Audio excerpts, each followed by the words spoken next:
સંજેલી તાલુકાના ચમારિયા ગામે ભાતીજી મહારાજના આખ્યાનનું આયોજન કરવામાં આવ્યું। ધાર્મિક કાર્યક્રમમાં ગામના લોકો અને આસપાસના વિસ્તારોના શ્રદ્ધાળુઓ મોટી સંખ્યામાં ઉપસ્થિત રહ્યા હતા। ભાતીજી મહારાજના આખ્યાનમાં તેમના જીવન અને ઉપદેશો વિશે વિસ્તૃત માહિતી આપવામાં આવી હતી। આ કાર્યક્રમનો મુખ્ય ઉદ્દેશ્ય ભાતીજી મહારાજના જીવન મૂલ્યો અને તેમના ઉપદેશોને લોકો સુધી પહોંચાડવાનો છે। આખ્યાનમાં ભાતીજી મહારાજના જીવનના વિવિધ પ્રસંગો અને તેમના દ્વારા આપવામાં આવેલા ઉપદેશોનું વર્ણન કરવામાં આવ્યું। આ પ્રસંગે ભક્તિ ગીતો અને કીર્તનોનું પણ આયોજન કરવામાં આવ્યું, જેનાથી શ્રદ્ધાળુઓમાં ભક્તિભાવ વધ્યો। આ કાર્યક્રમમાં ભાતીજી મહારાજના જીવનના પ્રસંગો અને તેમના ઉપદેશોનું વર્ણન કરવામાં આવ્યું।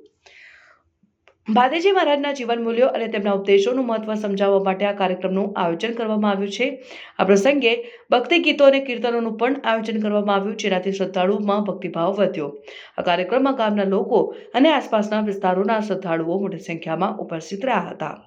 ભાતીજી મહારાજના આખ્યાનમાં તેમના જીવન અને ઉપદેશો વિશે વિસ્તૃત માહિતી આપવામાં આવી। કાર્યક્રમનો મુખ્ય ઉદ્દેશ્ય ભાતીજી મહારાજના જીવન મૂલ્યો અને તેમના ઉપદેશોને લોકો સુધી પહોંચાડવાનો છે। આ પ્રસંગે ભક્તિ ગીતો અને કીર્તનોનું પણ આયોજન કરવામાં આવ્યું, જેનાથી શ્રદ્ધાળુઓમાં ભક્તિભાવ વધ્યો।